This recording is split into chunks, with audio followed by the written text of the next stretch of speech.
अस्सलामुअलैकुम रहमतुल्लाहि वबरकातुहू। मेरा नाम है साजिद महमूद और आप देख रहे हैं मेरा यूट्यूब चैनल साजिद इंस्पायर। उम्मीद है कि आप खैरियत से होंगे।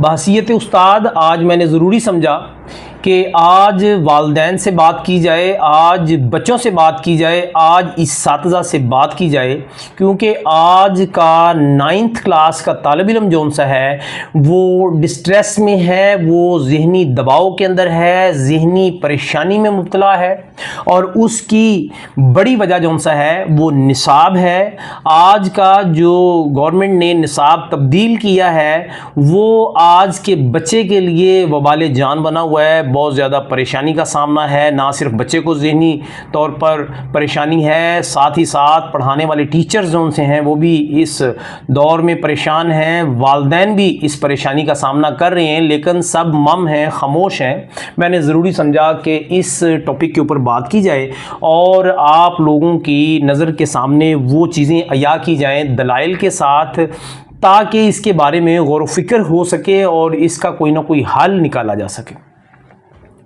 क्योंकि आज गवर्नमेंट ने 2026 के अंदर जो सा है न्यू सिलेबस 9th क्लास के लिए डिज़ाइन किया है और 9th क्लास का जो न्यू सिलेबस है वो आज के बच्चे के लिए टफ है, परेशान कुन हालात पैदा किए हुए हैं उस बच्चे के लिए। बच्चा खामोश है, बच्चा इससे पहले क्योंकि 9th क्लास की बुक से उसका वास्ता नहीं पड़ा, इसलिए उसको इस परेशानी का अभी तक इल्म नहीं है। टीचर जो भी उसको गाइड कर रहा है वो भी नए सिलेबस को सामने रखते हुए वो टीच कर रहा है। क्यों?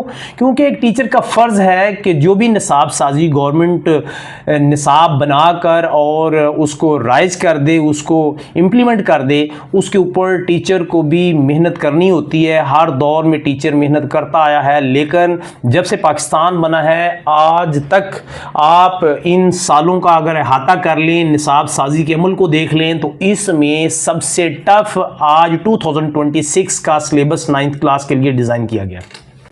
आज के जो टीचर्स हैं वो इस बात के ऊपर जो सा है वो बिल्कुल लब्बैक कहेंगे, मेरी इस बात को डिनाई नहीं कर सकते कि आज का 9th क्लास का जो सिलेबस है न्यू वो एफएससी के इक्वल है। वो एफएससी के बच्चे पढ़ते रहे हैं वो चीज़ें जो आज हम 9th क्लास के बच्चों को टीच कर रहे हैं।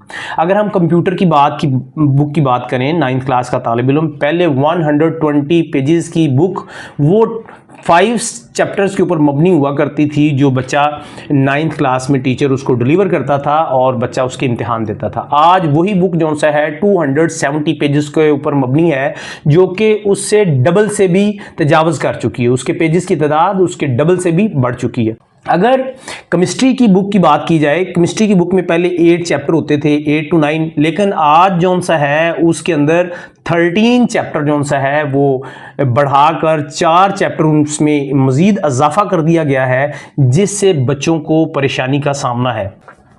इंग्लिश के सब्जेक्ट की अगर बात की जाए, इसमें ओवरऑल चैप्टर जो से हैं उनमें कोई ख़ास इजाफा नहीं हुआ, 3-4 चैप्टर तब्दील किए गए हैं, लेकिन जो शॉर्ट क्वेश्चन है हर चैप्टर के लास्ट के ऊपर वो बच्चे के लिए आगे हर चैप्टर के लास्ट पर 6 to 7 हुआ करते थे, लेकिन आज उनकी तादाद जो सा बढ़कर 8 to 9 हो गई है। ना सिर्फ इनकी तादाद क्वेश्चन आंसर्स की बड़ी है, साथ ही साथ क्वेश्चंस इस तरीके से डिज़ाइन किए गए हैं कि बच्चे के लिए उसके आंसर देने के लिए ख्वाह कोई भी पब्लिशर उसका आंसर डिज़ाइन करता है तो उसके लिए उसको 3 से 4 लाइनें क्वेश्चन आंसर्स के लिए लाजमी उस क्वेश्चन के आंसर के लिए लिखना ज़रूरी है, जो कि आज के 9th क्लास के तालिब इल्म की ज़हनी सलाहियत के लिए वो बिल्कुल मौजूद नहीं है।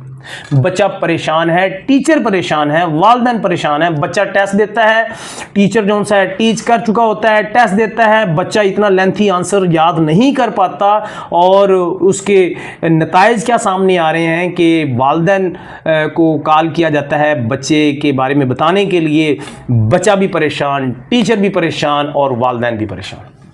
बात की जाए मैथ के सब्जेक्ट की, तो मैथ का आज जो न्यू सिलेबस जो सा है, नई बुक जो सी डिज़ाइन की गई है, जो हम टीच कर रहे हैं, टीचर जो सा है वो बिल्कुल मेरी बात को डिनाई नहीं करेंगे। जो ओल्ड सिलेबस पढ़ाते रहे हैं 9th क्लास और 10th क्लास का जो ओल्ड सिलेबस है, जो ओल्ड बुक्स हैं वो ईजी हैं 9th क्लास के मौजूदा न्यू सिलेबस की निस्बत।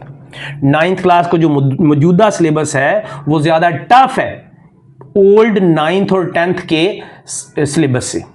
आज बच्चा जो सा है इसमें परेशान है। वो एफएससी की लेवल की टर्म्स उसमें शामिल की गई हैं, वो मौज़ूआत उसमें शामिल किए गए हैं जो बच्चा एफएससी में जो सा है या आईसीएस में उनको टीच किया जाता था। आज उन चीज़ों को आज 9th क्लास का बच्चा कम ज़हनी उम्र के साथ उसको कैसे पिक कर रहा है। अगर हम इस्लामिक स्टडी कंपलसरी की बात की जाए तो अगर मैं ये कहूँ कि इस्लामिक स्टडी कंपलसरी को डबल कर दिया गया है तो ये बात मेरी गलत नहीं होगी। इस्लामिक स्टडी में इतना मवाद शामिल कर दिया गया इस्लामिक स्टडी कंपलसरी में कि वो एक डबल बुक बन चुकी है। तो मेरा आपसे ये सारी गुजारिशात, ये सारा डाटा आपको प्रोवाइड करने का मकसद ये है कि आपके सामने ये चीज़ें उजागर करना कि वाकई आज का हमारा 9th क्लास का जो तालिब इल्म है वो परेशान है। और परेशानी की बड़ी वजह वालिदैन नहीं है, टीचर नहीं है, परेशानी की बड़ी वजह सिलेबस है जो 9th क्लास का नया डिज़ाइन किया गया है। नो डाउट कि हमारे वज़ीर तलीम राना सिकंदर हयात साहब, उनकी काविशें, उनकी कोशिशें तलीम के हवाले से पंजाब में बहुत पुरज़ोर रही हैं। उनकी जितनी भी तारीफ़ की जाए वो कम है, लेकिन निसाब साजी के इस अमल में थोड़ा सा मसला रहा है, इसको मानना पड़ेगा। क्यों? क्योंकि आज का बच्चा वो उस सिलेबस को पढ़ने से कासिर है और अगर हमने इसके ऊपर गौर ना किया तो हमारे लिए परेशानी होगी। निसाब कहते किसको हैं? निसाब वो लाकामुल होता है, वो रास्ता होता है जो कोई भी मुल्क, कोई भी कंट्री अपने बच्चों की तालीम के लिए डिज़ाइन करता है कि किसी भी क्लास में बच्चे को क्या पढ़ाया जाए। जैसे 9th क्लास की बात की जा रही है तो 9th क्लास में क्या पढ़ाया जाए, कितना पढ़ाया जाए, कौन कौन सी चीज़ें पढ़ाई जाएँ, कौन कौन से सब्जेक्ट टीच किए जाएँ। और ये भी आपके लिए ज़हननशीं करवाना ज़रूरी है कि इसमें प्रीवियस पहले 2-3 साल पहले तर्जुमाउल कुरान नहीं होती थी, अब तर्जुमाउल कुरान इसमें हिस्सा है, तर्जुमाउल कुरान इसका हिस्सा है। ये भी बात सच है कि आगे 9th क्लास का एसएसटी इसका पार्ट होता था, जिसकी जगह पे इस्लामिक स्टडी कंपलसरी शामिल की गई और इसको डबल कर दिया गया है। लेकिन ओवरऑल जो दूसरी बुक्स भी इसमें तब्दीली का बायस बनी है, उससे आज का तालिब इल्म परेशान है। जो सिलेबस है, जिसको लेकर कोई भी गवर्नमेंट, कोई भी मुआशरा चलता है और अपने बच्चों को तालीम देता है, जैसे 9th क्लास की अगर बात की जाए तो हम जितने भी सब्जेक्ट्स हैं, English, Urdu, physics, chemistry, bio, math, Islamic study, ये सारी ज़रूरियात हैं। इन ही सब्जेक्ट्स को टीच करके हम अपने बच्चों को आगे बढ़ने में मदद दे सकते हैं। ये आज के वक्त की हमारी ज़रूरत है। हम अपने बच्चों को यही चीज़ें सिखाना चाहते हैं, लेकिन मसला ये है कि अगर हम एमएड में, हमारे जो टीचर्स हजरात हैं वो इससे डिनाई नहीं करेंगे, टीचर्स की तालीम के लिए पाकिस्तान के अंदर 2 आला डिग्रीज़ पाई जाती हैं, जिनको बीएड और एमएड, ये ख़ास तौर पर जो सा है बच्चों की तालीम से वाबस्ता जो सा है वो गवर्नमेंट से गेट की जाती हैं। और इसमें बच्चों की तालीम के बारे में ही टीच किया जाता है टीचर्स को, टीचर्स की रहनुमाई के लिए कि उन्होंने बच्चों को तालीम कैसे देनी है, निसाब साजी का अमल कैसे होता है, सारी चीज़ें A to Z डिटेल के साथ इसके अंदर बताई जाती हैं। और अल्हम्दुलिल्लाह, अल्लाह का शुक्र है कि मेरे पास दोनों डिग्रीज़ जो सी हैं वो अल्लाह के फजल करम से मैंने हासिल की हैं और इन्हीं में हमारी ही गवर्नमेंट ने हमें टीच किया है, हमें पढ़ाया है कि ये निसाब साजी का अमल जो सा है वो कैसे होता है। देखिए, हम एमएड में हमें टीचर्स को पढ़ाया जाता है कि एक बच्चे की ज़हनी उम्र होती है, एक तिबी उम्र होती है। देखें, ज़हनी उम्र वो उम्र होती है जो बच्चे की ज़हनी लेवल को सामने रखते हुए तो वो बच्चा जो सा है वो पिक करता है। एक होती तिबी उम्र। तिबी उम्र वो उम्र होती है जो कि बच्चे की हम उम्र के साथ काउंट करते हैं कि बच्चे की उम्र 14 साल है, 15 साल है, 16 साल है। ये तिबी उम्र है जो उसकी उम्र का तयन करती है। लेकिन जो ज़हनी उम्र है, किसी बच्चे में तिबी उम्र ज़हनी उम्र के इक्वल होगी तो बहुत अच्छा होगा। अगर कुछ बच्चों की तिबी उम्र जो सी है, फॉर एग्जाम्पल एक 9th क्लास का स्टूडेंट है, उसकी उम्र 14 साल से 15 साल राउंड अबाउट, एक नॉर्मल मैं बताता हूँ कि अगर उसकी 14 साल उम्र है और अगर उसकी तिब्बी उम्र 14 साल है और उसकी ज़हनी उम्र भी 14 साल है तो वो इक्वल चलता रहेगा। और अगर हम उसकी तिब्बी उम्र तो 14 साल है और उसकी ज़हनी उम्र भी 14 साल है लेकिन हम उसके ज़हनी उम्र के ऊपर हम 16 to 17 ईयर्स की एज का इल्म उसके जहन में डालने की कोशिश करेंगे तो वहाँ पर तिब्बी उम्र जो सा है, ज़हनी उम्र से जो सा है वो साथ नहीं देगी। ज़हनी उम्र बच्चे की जो सी है कम है, हम उसको जो सा है ज़हनी उम्र से बढ़ाकर उसको 9th क्लास का सिलेबस दे रहे हैं। हम उसको तकरीबन 16 साल 17 साल के बच्चे का सिलेबस दे रहे हैं। क्यों? क्योंकि जो FSC है तकरीबन वो बच्चा 16 साल 17 साल की उम्र में करता है। तो आज 9th का जो बच्चा है उसकी तिबी उम्र 14 साल ही है, लेकिन ज़हनी उम्र जो सी है वो भी 14 साल है, लेकिन उसको जो ज़हनी उम्र के लिए मवाद उसके ज़हन में डालने की कोशिश की जा रही है वो थोड़ा सा बड़े लेवल का है। और दूसरी बड़ी वजह यही है कि देखें, अच्छी खुराक से अच्छी सेहत होती है, और अगर अच्छी खुराक होगी तो अच्छी सेहत होगी तो बच्चा जो सा है अच्छा रिजल्ट देगा, अच्छे ज़हन के साथ पढ़ेगा। आज आप सर्च करके देख लें गूगल के अंदर कि पाकिस्तान के अंदर जो सा है वो गुर्बत की शरह जो सी उसमें इजाफा हुआ है कि कमी हुई है। पिछले 4-5 साल से अगर देखा जाए तो घरेलू सतह पर एक आम आदमी जो सा है वो अपने बच्चों को अच्छी खुराक नहीं दे पा रहा, उसकी ज़हनी उम्र अपना दर्जा दिन ब दिन खोती जा रही है। क्यों खोती जा रही है? क्योंकि वो अपने बच्चों को अच्छी खुराक नहीं दे पा रहा। एक अच्छा निसाब जो सा है उसके लिए ज़रूरी है कि बच्चे की ज़हनी उम्र भी सही हो, और ज़हनी उम्र तब सही होगी जब उसकी खुराक सही होगी। और एक आम आदमी आज अपने बच्चों को अच्छी खुराक नहीं दे पा रहा, जिसकी वजह से उसकी ज़हनी उम्र कम हो रही है, बेहतर नहीं हो रही। अगर हम एक आम आदमी इसका हिस्सा नहीं है लेकिन उसको टच दिए बगैर आगे बढ़ जाऊं, अच्छी बात नहीं है। कि आज आप देख लें, 4 साल पहले देख लें कि गोश्त, बड़ा गोश्त जो सा था वो 600 रुपीज़ kg मिल जाता था, आम आदमी उसको अफोर्ड कर सकता था। आज उसकी कीमत 1500 रुपये kg है। सब्जियां वो आसमान को छू रही हैं, फल हैं तो वो भी आसमान को छू रहे हैं। दूध जो आज से 3-4 साल पहले खालिस दूध पहले नंबर पे तो मिलने की उम्मीद नहीं है, अगर किसी जगह से मिलता था तो 4 साल पहले तकरीबन 120 रुपये का kg मिलता था, जो आज 240 रुपये kg है। अंडे वो पहले 10 रुपये का या 12 रुपये का एक मिलता था, जो आज 27-28 रुपये का है। बिजली के बिल, पानी के बिल, जहाँ पर एक वालिद के ऊपर इतना बड़ा माशरती सतह पर उसके अखराजात के ऊपर इतना दबाव आ जाएगा तो फिर वो बच्चों को अच्छी खुराक नहीं दे पाता। और अच्छी खुराक मुल्क पाकिस्तान में बच्चों को अभी जो एक आम आदमी है वो नहीं दे पा रहा, जिसकी वजह से उसके बच्चों की ज़हनी उम्र के ऊपर, उसकी जिस्मानी उम्र के ऊपर भी इम्पैक्ट पड़ रहा है। और इस इम्पैक्ट का असर जो सा निसाब साजी के अमल को भी मुतासर कर रहा है। क्यों? निसाब टफ हो गया है, बच्चे की ज़हनी उम्र ग्रेविटी की तरफ जा रही है, उसकी जो ज़हनी उम्र के साथ साथ उसकी जो तिब्बी उम्र है और उसकी कंडीशन जो सी है वो पहले की निस्बत डाउन गई है, जिसकी वजह से मुल्क पाकिस्तान में जो तलीम का मामला 9th क्लास के लेवल के ऊपर है वो बेहतर नहीं है।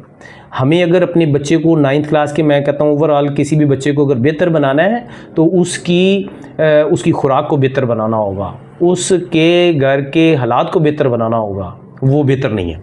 आप सब इससे जो सा बिल्कुल इत्तफाक करते होंगे कि वो बेहतर नहीं है।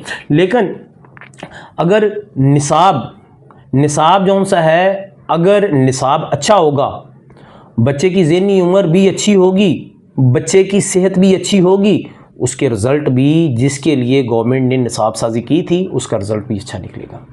और अगर निसाब अच्छा नहीं होगा, बच्चों के लिए मौजू नहीं होगा, और वो ऐसा निसाब और बच्चे की सेहत जो सी है या ज़हनी सेहत वो भी अच्छी नहीं है, तो ऐसी सूरत हाल में जो मौजू निसाब नहीं है वो निसाब से आप बच्चे से अच्छे रिज़ल्ट की तवक्को नहीं रख सकते।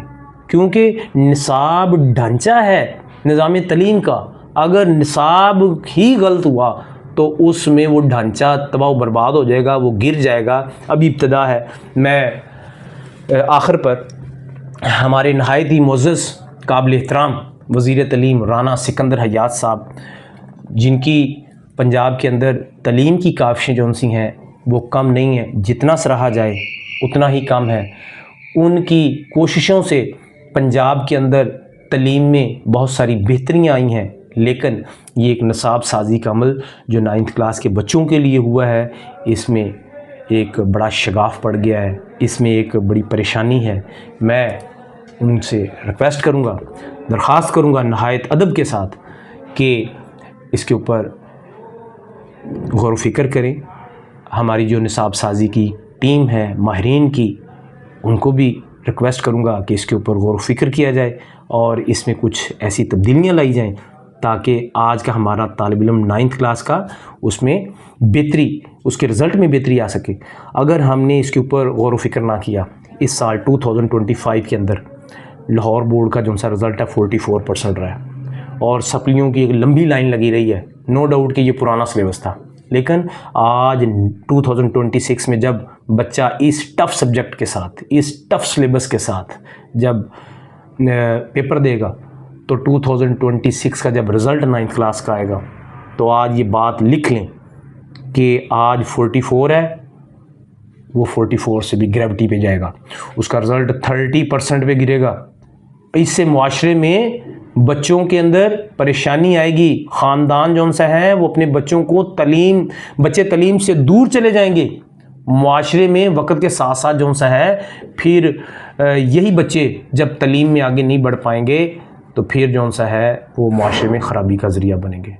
मेरी आखिर पे आपसे रिक्वेस्ट है, बड़ी ही आजिज़ाना, कि इसातिज़ा से भी मेरी रिक्वेस्ट है, बड़ी ही आजिज़ाना, बच्चों से, वालिदैन से, सबसे मेरी रिक्वेस्ट है कि इसको मुस्बत अंदाज के साथ फैलाएं और मेरे इस चैनल को सब्सक्राइब करें, वीडियो को लाइक करें और दूसरे दोस्तों के साथ शेयर भी करें और बेल के आइकन को भी दबा दें ताकि मेरी हर आने वाली नई वीडियो आपको बआसानी मिल सके। इसके साथ ही मुझे साजिद इंस्पायर को इजाज़त दें। अपना ख्याल रखिएगा।